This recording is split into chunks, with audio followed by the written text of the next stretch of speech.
U.S. President Donald Trump's reaction to the release of a controversial memo is clear. The memo totally vindicates Trump in probe. But that's far from clear, even to members of his own political party. I actually don't think it has any impact on the Russia probe for this reason. The memo has no impact on the Russia probe. Not to me it doesn't, and I was pretty integrally involved in the drafting of it. U.S. Republican Representative Trey Gowdy sits on the House Permanent Select Intelligence Committee, and on Sunday he told CBS News that he believes Special Counsel Robert Mueller's investigation into alleged ties between Trump and Russia should continue. I don't know how many other Republicans feel that way. I am on record as saying I support Bob Mueller 100%.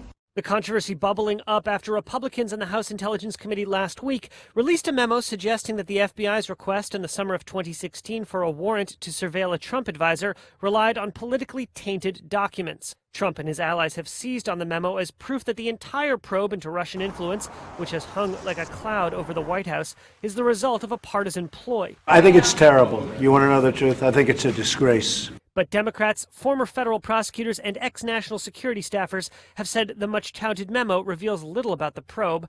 They say the memo, in fact, is a partisan attack of its own, an attempt to tar an impartial investigation for the president's own political purposes. Look at what the Department of Justice has said.